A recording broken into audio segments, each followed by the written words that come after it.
کے حلال کام ہے اور آپ کو دیکھا دیکھی لوگ پھر نکاح کریں گے. لیکن رکاوٹ بن رہے ہیں کون؟ یا تو ان کے والدین یا تو ان کے ولی. معاشرے میں کیا ہو رہا ہے؟ یہ ہو رہا ہے ایک لڑکی نے ایک دیندار ساتھی چنا، ایک لڑکی نے ایک معتبر شخصیت کو چنا، ایک اہل علم کو چنا. چلو عالم نہیں ہے لیکن ایسے انسان کو چنا جو اللہ اور اس کے رسول سے محبت کرتا ہے. لڑکی کہہ نہیں پا رہی اپنے گھر پر، ماں کے ذریعے اس نے کہلوایا. تو والد کو یہ حق نہیں ہے کہ اس کو وہ یہ کہے کہ بے شرم. یہ بے شرمائی کا اگر کام ہوتا تو رسول اللہ صلی اللہ علیہ وسلم اجازت نہ دیتے لڑکی کو. اللہ کے رسول نے تو خود اجازت لی تھی اپنی بیٹی سے فاطمہ سے کہ کیا آپ حضرت علی سے نکاح کرنا چاہتی ہیں. جب حضرت عائشہ سے پوچھا گیا کہ لڑکی کی رضامندی کیا ہے، فرمایا لڑکی کی رضامندی یہ ہے کہ جب اس سے نکاح کے لیے کہا جائے وہ شرما جائے تو سمجھ جائیے اس کی رضامندی ہے. لڑکی کی رضامندی اس کا شرمانا. لیکن اگر وہ اس سے ناخوش ہے لڑکی اس نکاح سے تو لڑکی کو یہ بھی اختیار ہے کہ وہ اس نکاح کو باطل قرار دے سکتی ہے، توڑ سکتی ہے. کیوں؟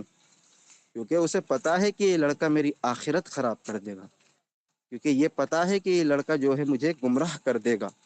تو کسی بھی ایسے شخص سے اگر آپ کے والدین جبرن نکاح کراتے ہیں تو وہ نکاح آپ توڑ سکتے ہیں. یہ حق آپ کو شریعت نے دیا ہے.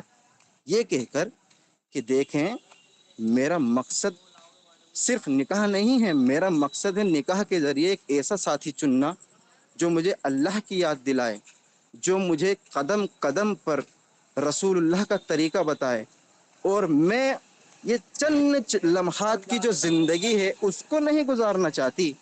اصل جو زندگی ہے میری وہ زندگی ہے قیامت کی، جو لامتناہی ہے، لامحدود ہے. کیونکہ وہاں نہ کسی کو موت آئے گی نہ کوئی پریشانی ہوگی. ارے یہاں ہم نے نکاح کر لیا 10 سال جی لیں گے، نکاح کے بعد 20 سال جی لیں گے، 30 سال 50 سال 60 سال. کیا ہے جینا کوئی دنیا کا؟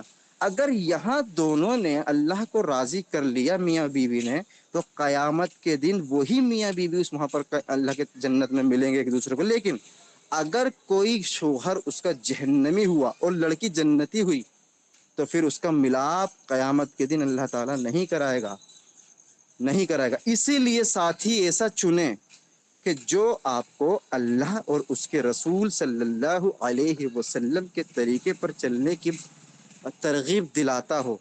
ایسے شخص سے نکاح نہ کریں جس کو آپ کو خدشہ ہو کہ مجھ کو یہ گمراہ کر دے گا، توحید سے ہٹا دے گا اور میرے راستے کو یہ برباد کر کے رکھ دے گا جس راستے میں چل رہی ہوں یا چل رہا ہوں. یہ دونوں کے لیے ہے.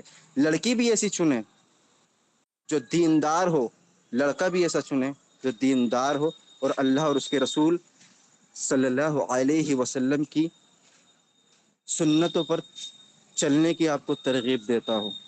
ورنہ تو قیامت کے دن بڑا وبال آپ کو اٹھانا پڑے گا.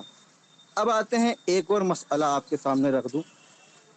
بہت سے معاشرے کے لوگ یہ کہتے ہیں کہ لڑکی 2 سال بڑی ہے، لڑکا 3 سال چھوٹا ہے، یا لڑکا 2 سال بڑا ہے لڑکی 2 سال چھوٹی ہے. یہ تمام جو وجوہات بتائی جاتی ہیں یہ فضول ہے. اگر لڑکی آپ سے 10 سال بھی بڑی ہو نا اور دین اس کے اندر موجود ہو، میچورٹی اس میں موجود ہو اور صلاحیت اس میں موجود ہو تو آپ یہ نہ دیکھیں کہ مجھ سے 10 سال بڑی ہے اور میں 10 سال اس سے چھوٹا ہوں. آپ یہ دیکھیں اس کے اندر صلاحیت کتنی زبردست ہے، آپ یہ دیکھیں اس کے اندر دینداری کتنی زبردست ہے. بھلے ہی وہ لوگ آپ کو کہیں کہ بھائی کس سے نکاح کر لیا تو نے بوڑھی سے، بھلے ہی آپ کو کئی لڑکے کو تعلق سے کس سے بڈھے سے نکاح کر لیا، کسی کی نہیں سننی. کیوں نہیں سننی؟ اس لیے اللہ کے رسول صلی اللہ علیہ وسلم نے جو سب سے پہلا نکاح کیا تھا، بتائیے اس میں کتنی عمر تھی حضرت خدیجہ رضی اللہ تعالی عنہا کی؟ 40 سال کی عمر. رسول اللہ کی کتنی ایج تھی؟ 25 سال یا 26 یا 24 سال. آپ بتائیے 15 سال حضرت خدیجہ رضی اللہ تعالی عنہا بڑی تھی. تو آپ یہ کہنا چاہتے ہیں کہ نعوذ باللہ رسول اللہ نے غلطی کی ہے، رسول اللہ نے برا کیا ہے؟ نہیں، بلکہ یہ رسول اللہ کی سنت ہے.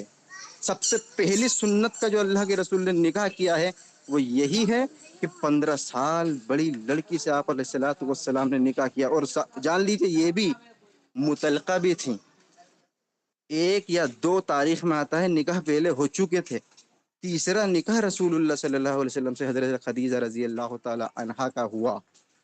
اگر یہ برا کام ہوتا تو رسول اللہ کیا برا کرتے ہیں؟ ٹھیک، تو ایسی چیز نہ دیکھیں کہ لڑکا بڑا ہے لڑکی بڑی ہے، اگر آپ اس کو دینداری پا رہے ہیں تو اس سے نکاح کریں اور اس پر عمل کرنے کی کوشش کریں۔ یہ تھے دوسرا پوائنٹ۔ تیسرا پوائنٹ یہ ہے نکاح نہ کرنے کے نقصانات۔ نکاح نہ کرنے کے نقصانات میں بتا دیتا ہوں۔ پہلا نقصان یہ ہے کہ اس کا دین مکمل نہیں، اس کا ایمان مکمل نہیں۔ رسول اللہ فرماتے ہیں کہ جب کوئی انسان نکاح کر لیتا ہے تو اس کا ایمان مکمل ہو جاتا ہے۔ نصف ایمان ہے جب کوئی نکاح نہیں کرتا، یعنی پہلے تو یہی نقصان ہے اس کا کہ وہ نکاح نہیں کر رہا ہے اور اس کا ایمان مکمل نہیں ہے۔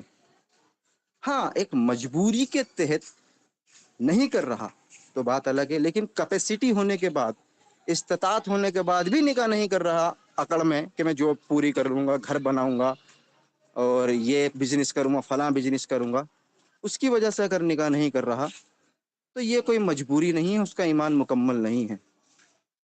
آئیے آپ کو ایک حدیث کی طرف لے چلتا ہوں۔ چنانچہ حضرت عائشہ رضی اللہ تعالی عنہ کے پاس 3 شخص آتے ہیں، کہتے ہیں ہمیں رسول اللہ صلی اللہ علیہ وسلم کی عبادت تو بتائیے۔ فرمایا کہ رسول اللہ کی عبادت یہ ہے۔ حضرت عائشہ نے فلاں فلاں رسول اللہ کا طریقہ بتایا، تو اس میں سے 3 شخص میں سے تینوں کہتے ہیں اپنی اپنی باتیں۔ پہلا کہتا ہے واللہ میں نکاح نہیں کروں گا، میں عبادت کروں گا۔ دوسرے نے کہا میں کبھی سوؤں گا ہی نہیں، میں پوری رات جاگ کر تہجد پڑھوں گا۔ تیسرے نے کہا میں کبھی روزہ چھوڑوں گا ہی نہیں، ہمیشہ فاقہ کروں گا، ناغہ نہیں کروں گا۔ یہ بات جب رسول اللہ کو پتہ چلی، بلایا ان 3 شخص کو، اور اتنے غضبناک تھے رسول اللہ، چہرہ لال ہوا پڑا تھا۔ فرمایا کیا تم نے ہی یہ بات کہی تھی کہ ایسے ایسے کرو گے؟ فرمایا ہاں یا رسول اللہ۔ تو نبی صلی اللہ علیہ وسلم فرمایا اللہ کی قسم میں تم سے زیادہ متقی ہوں، تم سے زیادہ اللہ کا خوف رکھتا ہوں، لیکن میں نے نکاح بھی کیا ہے۔ میں تم سے زیادہ متقی ہوں، اللہ کا خوف رکھتا ہوں، میں رات کو جاگتا بھی ہوں، سوتا بھی ہوں۔ میں تم سے زیادہ متقی ہوں اور اللہ کا خوف رکھتا ہوں، میں نے روزہ بھی رکھا بھی ہے اور چھوڑا بھی ہے۔